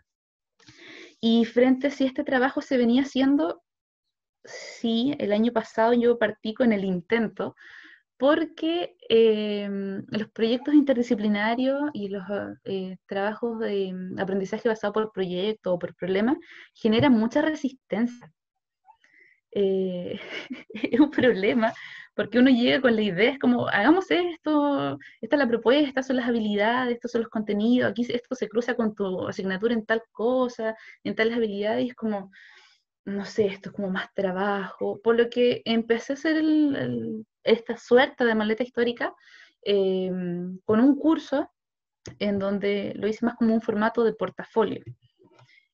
Contándoles la historia que encontramos esta carpeta antigua y empezamos a agregar fuentes, pero al principio fue más bien un trabajo recopilatorio, de que ellos indagaran en fuentes, buscaran lo que requerían para fundamentar un periodo histórico, y trabajamos con telegramas por el tiempo y porque igual estaba un poco como sola llevándolo a cabo, lo hice trabajando telegramas, un ejercicio de síntesis de las fuentes para partir. Y ya este año la idea era hacer de lleno el trabajo de la maleta, pero aquí estamos, parchando un poquito, porque esta maleta no solo tenía la carta, la foto, el diario, había un trabajo también de construcción de textos periodísticos, había un trabajo de cartografía, como que trataba de abordar todas las posibilidades que tiene la asignatura de historia, porque la maleta es un trabajo de largo alcance, es para el año, es un proceso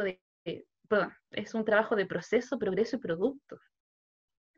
Y bueno, aquí hubo que recortar para el contexto, pero sí, para este año sí fue mejor recibido y yo espero que ya para el futuro poder llevarlo a cabo como está pensado originalmente. ¿Sí? ¿Eso responde a su pregunta, profesora Cristina? Sí, bien, Lili, muchas gracias. Gracias. Tenemos una pregunta para Alejandro y Julio, que nos presentan una situación, como yo les decía al comienzo, que es compartida por muchos de nosotros que trabajamos en colegio, y particularmente la pregunta para ustedes dice relación con cómo están llevando a cabo los procesos de retroalimentación y de evaluación formativa, que es un tremendo tema, ya que vivimos en una cultura escolar, ¿cierto?, desde hace muchísimos años, donde los estudiantes, y con ustedes también me tocó vivirlo, por cierto, en términos de que los trabajos se hacen si es que hay nota, así como, profe, y esto lleva nota, y cuánto vale, etcétera, y eso en los colegios es mucho más fuerte. Entonces, hoy en día todos nosotros nos estamos viendo enfrentados a esta pregunta que yo sé que muchos de nosotros nos hacemos, si es que realmente en este contexto nuestros estudiantes están aprendiendo lo que estamos tratando de hacer, lo que estamos trabajando, y uno se pregunta, ¿y estarán aprendiendo los chiquillos del otro lado, los que se conectan, los que no se conectan, a los que les llega el material impreso, etcétera? Entonces, preguntarle a ustedes dos cómo están viendo este proceso y si realmente lo han podido llevar a la práctica. Alejandro y después Julio. Ya. En cierta forma, como se comenzó a trabajar en esta educación remota de emergencia, la primera experiencia formativa en este contexto fue entregar guías, ocupar la única impresora que teníamos en el colegio y sacar la mayor cantidad de guías pensando en 2 semanas. Planificamos de esa forma materiales, la mayoría hizo guías y muy pocos ocupamos el texto de estudio. Y trabajamos enviando el material a la casa, aprovechando de que tenían que venir a retirar las canastas Junaed, entonces se aprovechaba de entregar la guía y para la próxima canasta Junaed o el otro montón de alimentos o beneficios se devolvía el producto y ahí se tenía que revisar. Y ahí surgió una disyuntiva y un problema porque era físico. La mayoría entregaba el producto físico, la guía en sí. Y a tal nivel que como la mayoría de los niños vive cerca del colegio, algunas profesoras pasaban directamente en auto a dejarle el material a la casa.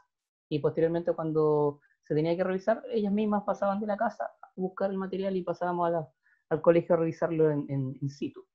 Ese fue entre mediados de marzo hasta fines de abril. Y cuando ya se implementó la herramienta de Zoom y posteriormente Meet, empezamos a trabajar con productos ya mucho más específicos elaborados para el contexto. Se siguen trabajando con el texto digitalizado de estudio, hice mucho hincapié en eso, que aprovecháramos ese recurso. En el caso de las profesoras del primer ciclo, grabando videos, haciendo actividades, un trabajo incesante, y ahí apoyándonos harto en ese sentido, como profesor especialista. Ella me consultaba si yo tenía material de historia, y yo decía, por supuesto, yo tengo material, aquí te lo mando, tengo imágenes, elabora algún PPT, alguna actividad, identificar algunas cosas, y se trabajaba en conjunto. Y ya para el caso propio de la asignatura, en el caso mío, trabajando con herramientas digitales bien sencillas, fáciles de acceder, sea por dispositivos móviles o por computador. Por ejemplo, haciendo actividades con el formulario de Google. trabajando con micropruebas, planteando fuentes y respondiendo, respuestas breves, respuestas largas, y ellos lo enviaban y a mí me llegaba y lo revisaba, y cuando nos conectábamos a clase, una vez a la semana, aprovechamos unos minutos de revisar en qué estuvo bien, en qué se equivocaron, cómo se retroalimenta eso. Y una vez a la semana se plantea esa retroalimentación por curso. Entonces se trabajan con elementos bien adaptables al contexto desde el cual trabajan ellos, porque las guías no todas llegaban de vuelta respondidas, la mayoría llegó en blanco, y como se conecta menos del 50% de los estudiantes en algunos casos, era complicado solicitarles eso. Pasó que en muchas familias el COVID llegó de una y varios cursos tuvieron familias con COVID completamente y estuvieron desconectadas y solamente estaban pendientes si llegaba algún beneficio económico o algún beneficio como alimenticio. El resto eran como preocupaciones secundarias y ahí costó mucho generar como esa conciencia de que a pesar de la distancia igual se seguían formando los estudiantes. Era como necesario hacer hincapié en esa idea. Entonces, la reimplementación estuvo quizás de manera superficial en primera instancia, producto de la guía material, y en segunda instancia ya con esto de la conexión remota, de manera sincrónica y asincrónica. De manera sincrónica cuando entregábamos el material y les dábamos las instrucciones, ya sea por WhatsApp, por un correo, mandándole audio a los apoderados, las mamás, esto tienen que hacer, pueden pegarlo en el cuaderno, mándennos una foto, lo que sea, y de manera sincrónica cuando ya nos conectábamos y ellos mostraban su cuaderno desde la misma pantalla, tío, aquí tengo esto, tío, me pasó esto, tío, le mando una foto de mi cuaderno. Entonces está, y lo maravilloso de todo es que también está el interés de parte de ellos, a pesar de tener escasos recursos y están las ganas. Entonces se aprovecha ese potencial, sobre todo con los chiquititos. Entre quinto y séptimo, de 24, por ejemplo, niños, se conectaban 17, de los cuales la mayoría hacía su trabajo, sus tareas. Entonces ellos siempre preguntan, y como tuvimos que trabajar haciendo grupos de WhatsApp, de repente nos llegaba mensaje 11 de la noche del niñito de quinto preguntando, profe, ¿la tarea está bien? Mandándome una foto. Entonces, en ese contexto igual uno dice, chuta, sí, está bien, mañana se la reviso, acuéstese, es tarde.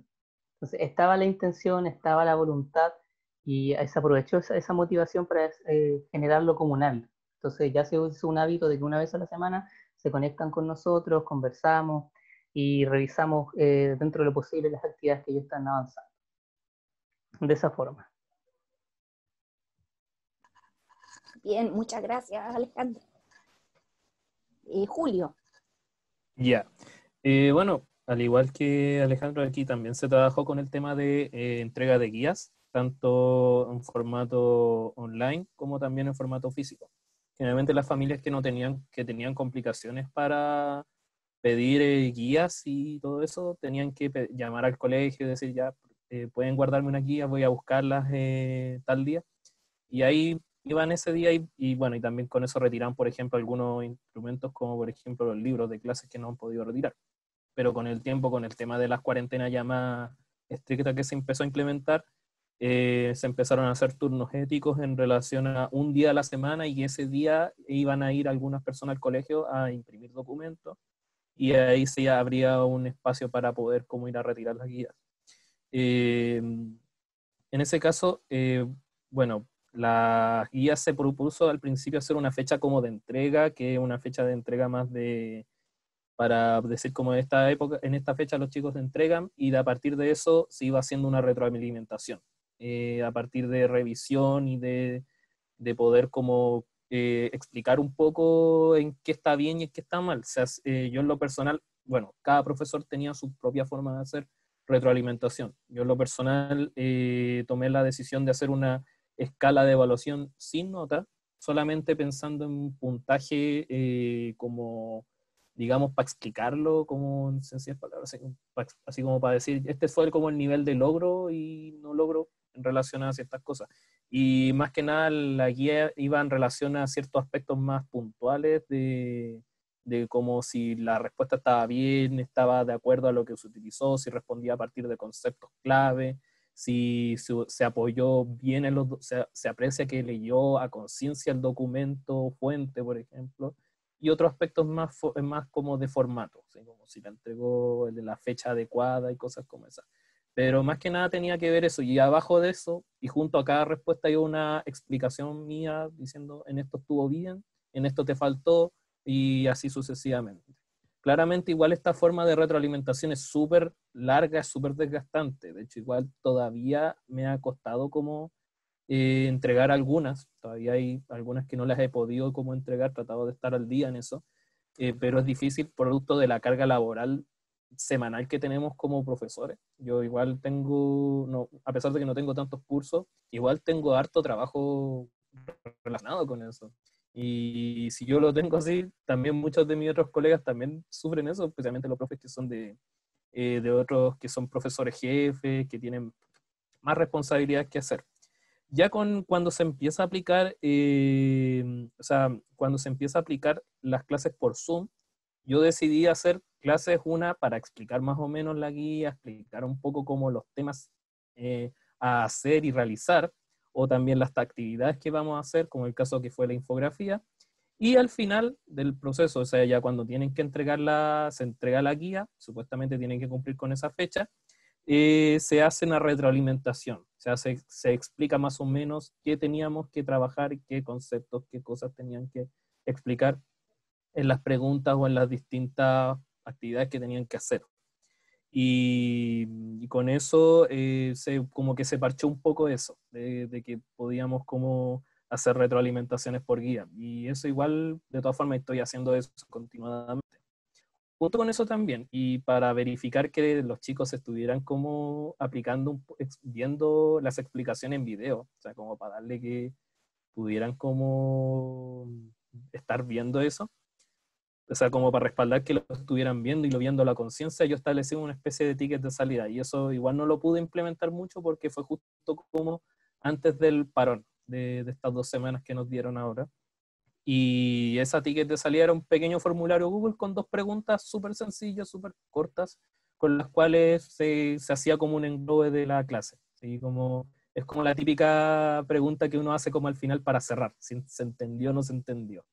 Eso más que nada, eso hasta ahora lo he hecho. Igual he tenido resultados dispares. Hay chicos que sí han tomado estas retroalimentaciones en serio y siempre están como preguntando, siempre están como atentos, si puedo mejorar en esto, qué me falta, profe, le puedo incluir y todo eso. O incluso me han pedido, en el menor de los casos, como rehacer las guías, incluso. Pero hay otros que no están como muy adecuados al sistema y no como que siguen haciendo o recayendo en ciertas cosas, y ahí con algunos profes, por lo menos con los profes jefes, tomé la postura de hacer como, si es necesario, hacer como alguna tutoría o alguna cosa como para poder apoyar al estudiante que le está costando por qué pasa esto y por qué le sucede esto. ¿Sí? ¿Qué puede inducir a que tenga problemas al momento como de trabajar estos documentos? Y estar como un poquito más presente en ese aspecto. Eso a grandes rasgos. Bien, gracias Julio por tu respuesta. Jesús, Marola, tú vas con las últimas preguntas ya para cerrar la jornada de hoy día. Perfecto. ¿Se me escucha bien, cierto? Perfecto. Muchas gracias, Cristina. Agradezco a todos los expositores, la expositora. Sin duda nos dejan muchos desafíos que enfrentar, sobre todo ahora de cómo enseñar historia en tiempos de pandemia. Tengo unas preguntas para Rayen y unas para Liliana. Me interesó mucho la propuesta de Rayen. Me surge la duda de cómo están trabajando los contextos y los problemas sociales relevantes de cada estudiante, considerando que se están trayendo las voces de distintos autores que tienen un potente mensaje, y de ahí se genera una situación problemática en torno a ese mensaje. Entonces, ¿cómo se recoge ese contexto propio para hacer esta enseñanza significativa y que forme ciudadano y ciudadana, como dice los lineamientos de la enseñanza y la historia de las ciencias sociales? Y a Liliana, es dos partes. Primero, yo no sé si la idea de la maleta nació de ti o de algún documento teórico. Eso me gustaría saberlo, porque en realidad hay teoría en torno a eso. Desde la didáctica de las ciencias sociales se llama la estrategia del baúl del abuelo. que sigue ciertos pasos, incluye distintos mecanismos y finalidades para trabajarlo. Y en esa misma perspectiva, las finalidades de esas tareas y trabajos que son súper interesantes, ¿cómo se establecían? ¿Las establecías tú de acuerdo al currículum oficial? ¿O se establecían en conjunto, colectivamente con los estudiantes? ¿O de acuerdo al contexto, la problemática que se estaba trabajando, etcétera? Eso. Muchas gracias, chicas. ¿Parto? ¿Sí? ¿O Liliana? Ya, parto yo. Bueno, lo primero, agradecer la pregunta, agradezco. Y te cuento. Desde el 2007 comenzamos junto con Roberto Rojas, compañero de trabajo, con un proyecto únicamente desde nuestra motivación de poder generar algún tipo de sello propio en el diferenciado. Y lo que hicimos fue recolectar a partir de diferentes conversatorios en los distintos cursos de diferenciado, porque en ese momento se trabajaba muy dispar o de manera muy ambigua, no había una claridad, un sello. En relación a lo que les interesaba a los estudiantes, qué cosas necesitaban decir. Y ellos hablaban mucho de la contingencia, hablaban mucho de que era importante discutir temas. Evidentemente ellos no hablan de problematizar en sí, ¿cierto? Porque es un concepto un poco más elevado. Pero el hecho de que se les tomara en cuenta también, que querían clases que fueran menos tradicionales, que ellos querían finalmente ser partícipes de esto. Entonces armamos un proyecto de diferenciado que hoy se traspasa los lineamientos bases de comprensión histórica del presente. O sea, la base igualmente sigue siendo nuestro sello. Basado en la didáctica histórica de Beneyam, del conocimiento social, y también de la didáctica histórica de Horvath, ¿ya? Entonces, comenzamos a trabajar desde esa perspectiva en un modelo que fuera único en el sentido mismo de lo que estábamos presentando y que fuera atrayente y desafiante para los estudiantes del liceo. Que en ese momento nosotros sabíamos que era complejo porque se venían cambios y que esos cambios iban a hacer que puede ser que íbamos a terminar perdiendo estudiantes. Felizmente no fue así. Es más, en la elección, cuando se decidió para optar a este nuevo diferenciado, se tomó en cuenta la petición de los estudiantes. Y el diferenciado más votado fue el diferenciado de historia. Entonces, por eso tenemos somos 5 cursos de comprensión histórica del presente, por ejemplo. Entonces, fue algo positivo. Y este sello de diferenciado, para esto armamos un compendio de textos.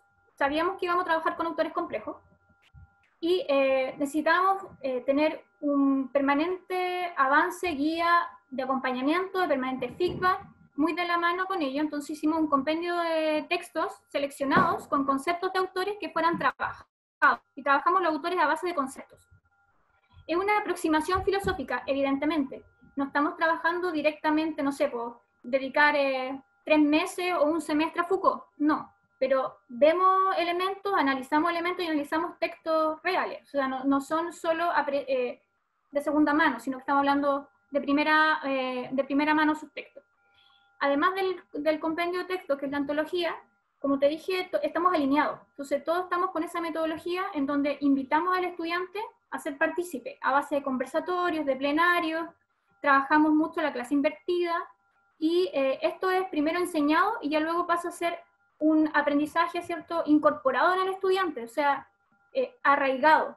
Y llegamos a cuarto medio, porque el periodo de tercero medio es como de mucho aprendizaje, tanto en la metodología, en la forma y en el fondo. O sea, ahí vamos trabajando mucho, y llegamos a un cuarto medio que propone, un cuarto medio que está dispuesto y que está finalmente preparado para aplicar. En cuarto medio ya se aplica finalmente la conceptualización aprendida en tercero medio. Y eso es como la idea metodológica. Pero la pensamos harto. Y ya después fue dando resultados. Lo bueno es que los estudiantes, independiente del desafío, les interesa. Y lo aprovechan porque entienden que finalmente esta realidad, que es compleja, independiente de la experiencia de cada uno, choca con los autores. O sea, le vienen los autores a la cabeza porque es algo global. Eso.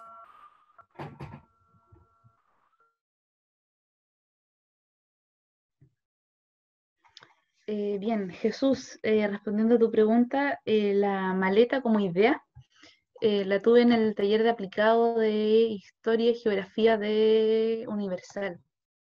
Ahí yo conocí el proyecto y en qué consistía. Ahí nosotros con un equipo tuvimos que recrear esta maleta. Nos fuimos más por lo práctico antes que lo teórico en esa oportunidad. Desconocía totalmente la estrategia del baúl del abuelo, no la conocía, pero sí me imaginaba que existía alguna fundamentación teórica al respecto, porque al buscar en internet llegaba a cosas, pero como no sabía el nombre, no alcanzaba a profundizar en qué consistía ese tipo de trabajos. La idea original de la maleta era ir respondiendo a los OA y a las habilidades que proponen las bases curriculares. También estaba pensado un poco desde el punto de vista del DUA, en donde se presenta este trabajo a los estudiantes, pero con la posibilidad de que ellos pudiesen escoger a qué productos le querían dar énfasis. Por ahí también estaba la idea de que aquel estudiante que se sentía con las herramientas para llevar a cabo un monólogo, una dramatización o similar, de alguna forma lo podía incluir en la maleta. Finalmente la idea era llevar a cabo un poquito el oficio del historiador, pero representado entonces en esta primera persona. Pero a raíz de todo el contexto de la pandemia que estamos viviendo, se destruyó este diálogo de como qué les gustaría hacer a ustedes, un poco también por el susto de qué hacer, de cómo abordar. Al preguntarle a los estudiantes está este choque permanente de que cuesta mucho de que hablen, de que enciendan las cámaras, que enciendan los micrófonos, que sean más participativos al respecto, por lo que con el equipo de historia decidimos nosotros responder un poco a la priorización curricular primero, como este trabajo un poco más de final, de salida, y nosotros estableciendo cuáles iban a ser los productos que tenían que entregar, las características, bastante más normado de la idea original, que era mucho más flexible. ¿Sí? Eso no sé si responde tu pregunta.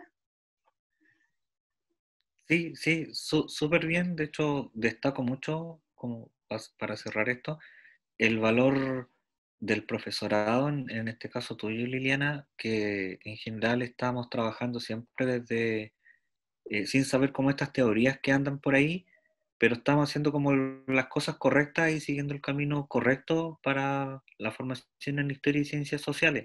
Entonces, por eso a mí me había surgido la duda, me parece como excelente y destaco mucho el que te la hayas como arreglado dentro de la idea que nació en el taller aplicado para llevar a cabo la actividad que yo creo, estoy seguro que debe haber salido fantástica. Así que muchas gracias. Gracias, Jesús. Ahí me permito responder sobre la misma, que un poquito de la bibliografía que nosotros recibíamos. Yo acá tengo mis fotocopias todavía de metodología de la enseñanza de la historia con la profe Cristina. Yo todavía lo guardo porque justamente ahí va saliendo mucho de cosas que yo he ido aplicando ahora y que en su momento, cuando estaba haciendo el curso, claramente ignoré. Así que gracias, Jesús, por tu comentario. Gracias, Cita Lili. Yo siempre lo supe. Bien, para finalizar, bueno, agradecer a cada uno de ustedes la presencia, la compañía, la asistencia del día de hoy. Y quiero saludar particularmente a colegas que nos acompañaron hoy día desde Limache, desde Castro, de Hualpén, los colegas que estaban la vez pasada también desde Punta Arenas, y muchos de nosotros que estamos en diferentes comunas aquí de la región metropolitana, que desde anoche esta región despertó, ya era hora. Saludar también a mis compañeros y colegas de trabajo que hoy día también nos han estado acompañando, a Tina, Mauricio, Daniel, que los veo ahí, Jesús, Tomás, Juan Pablo, Camila, que también la veo. Mauricio, muchas gracias por estar hoy día con nosotros. Agradecer particularmente a Mauricio y a Tenic, que están por ahí y que son quienes nos dan el soporte para la actividad de hoy día. Así que muchas gracias a cada uno de ustedes y nos volvemos a encontrar el día 29. Ya, el 29 de julio nos volvemos a encontrar en la tercera patita del ciclo de conversatorio. ¿Ya? Así que muchas gracias y que tengan un excelente fin de semana. Gracias, gracias. Muchas gracias. Gracias, No, chao. muchas gracias por la jornada. Que les vaya bien. Saludos desde Muchas gracias. el Biobío. Nos vemos la próxima semana con geografía. Ahí estaremos. Bien, gracias. A descansar. Chao, chao. Chao. Gracias. Chao, saludos, que estén bien, cuídense, Gracias, cuídense Jesús, mucho. por la Chao. información.